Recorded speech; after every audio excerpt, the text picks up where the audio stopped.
Francis Crick, Nobel Prize winning laureate from the Salk Institute, said many years ago that the brain is the most complex entity ever discovered in the universe. No one has proved him even close to wrong. And what we know now is that the power of our brain is more than we've ever found. It's integrally involved in every single cell in our body, and the control power it has over everything in our body, including our immune system, our feeling self, our performance self, physical self, is way more than we ever imagined before. And this is not now just airy-fairy California fruits and nuts stuff. This is hard science. We know that this is true.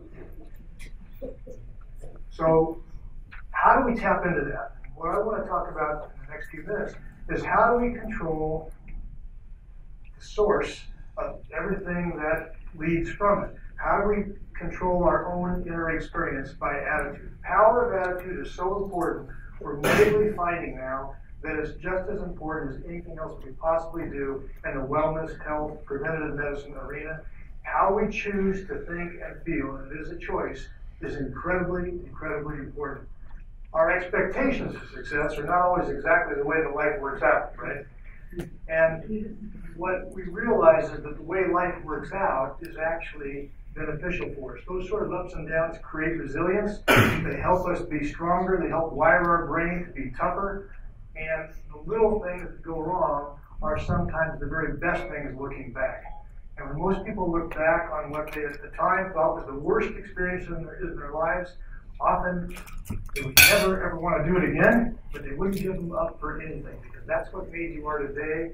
And as Oprah said once when I heard her talk, she said, everything that happens to you happens for you. And that ability to appreciate that is really significant. Viktor Frankl, who survived Auschwitz in Man's Search for Meaning, the book he wrote afterwards, basically said a lot of really very, very valuable things. And the key thing he said was they can take away every one of your freedoms except your last freedom. Your last freedom is your ability to choose your attitude in any given set of circumstances. And the people who are able to do that well are the people who have meaning and purpose in their life. They're people that know who they are, they've got the courage to be that person, and they have a passion for giving back the gift of life that they have with all the special uniqueness that they have. So that's the key. How do we adopt an attitude of gratitude? How do we adopt a passion for who we really are? Let me introduce you to a fellow who did. Anybody know Bob Whelan? I met Bob. I was the chairman for the presidents of the Governor's Council on Physical Fitness and Sports when Arnie was our governor. And Bob was a very interesting guy. He played the professional baseball for Philadelphia. He decided when the Vietnam War broke out that he wanted to become a combat medic.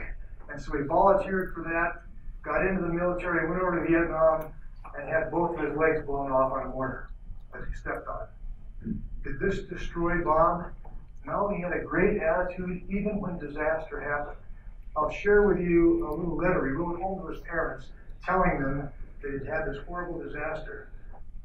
Dear Mom and Dad, I'm in the hospital. Everything's going to be okay. The people here are taking good care of me. Love, Bob. P.S. I think I lost my leg. Is that attitude or is that attitude? Do you think that destroyed him? Well, here's a picture of him competing in the Ironman Kona event. The only man ever or woman ever to compete the Ironman in Kona without a wheelchair that's a paraplegic. 4 days, 10 hours, 57 minutes. Lifting up his body, putting it forward, doing it again.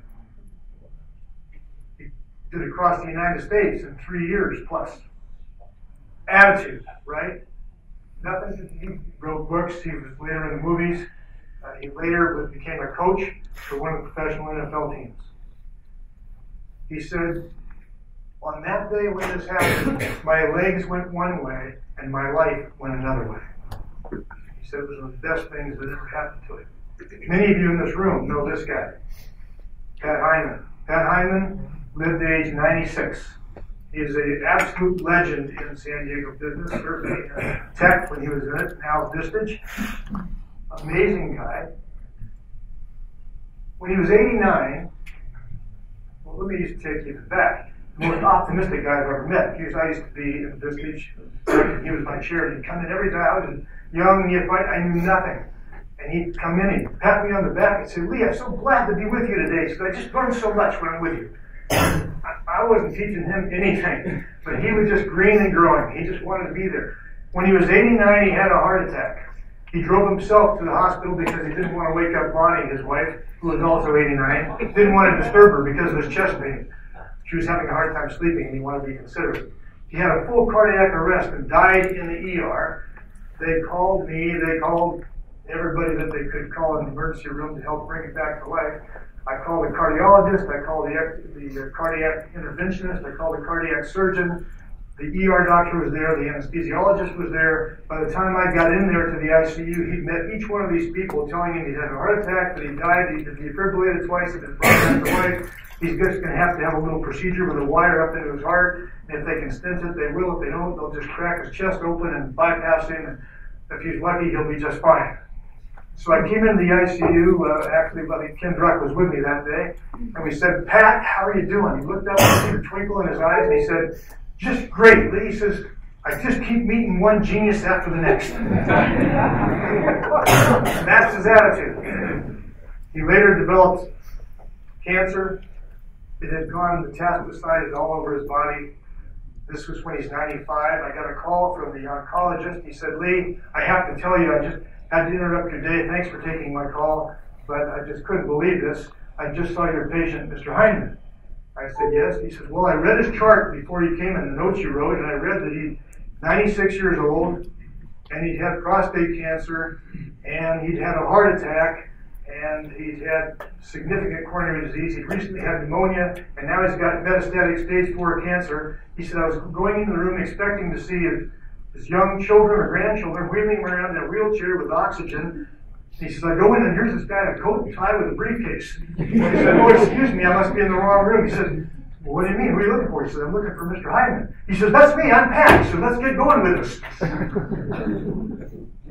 That's attitude, right? That's attitude. I wanted to know how that happens medically. Well, we know now that happiness is actually a physical state of the brain. With functional MRI testing, we can measure this and we can tell when somebody's happy because the left prefrontal cortex lights up. When that happens, you get a tremendous increase in things that relate to the limbic system in our brain and create happiness, enthusiasm, better problem-solving abilities, and better motivation. Just from choosing, again, to be happy. We know that happiness people, this is a study from Harvard, people who scored the highest on their happiness quotient had a 50% increased antibodies just when they got a flu vaccine. So what do you think it does to you when you feel depressed and angry and upset? More study from Harvard. Hopefulness, optimism, and contentment decreased cardiovascular disease, lung disease, diabetes, hypertension, respiratory infections, and 50% less all-cause mortality. They also did a study of 1,300 males, following them for 10 years. They had half the report of heart disease, the incidence that people who were not optimistic had.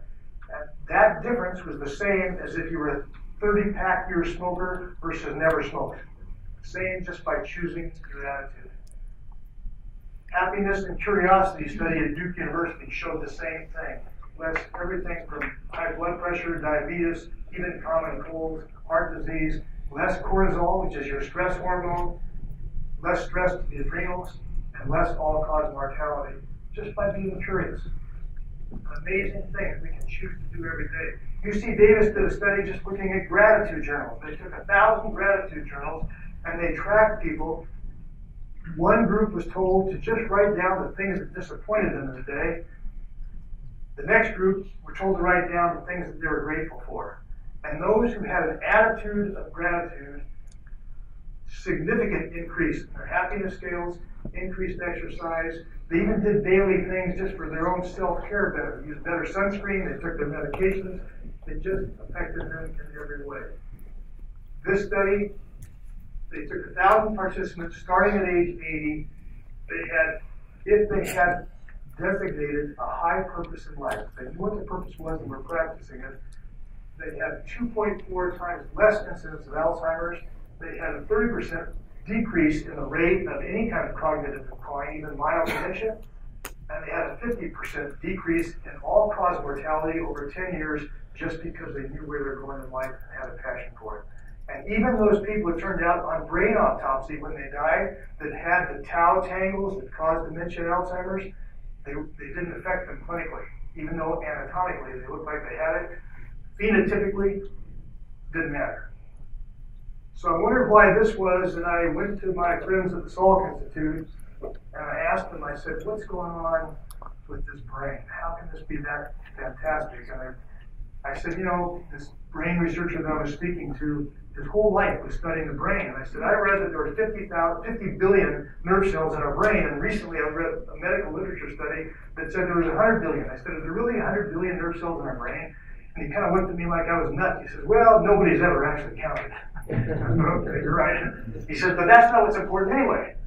And I said, okay, what's important? And he told me, and I forgot because it was a big number. And then I was giving a talk at a medical school, and I wanted to be accurate, so I emailed Sasha Dulac, at that time, who was the Howard Hughes Research Fellow at the Salk. And my email to her was, Sasha, how many synapses in the brain? He said, that's what's really important, because that's where the business in the molecule is. That's how nerves talk to each other.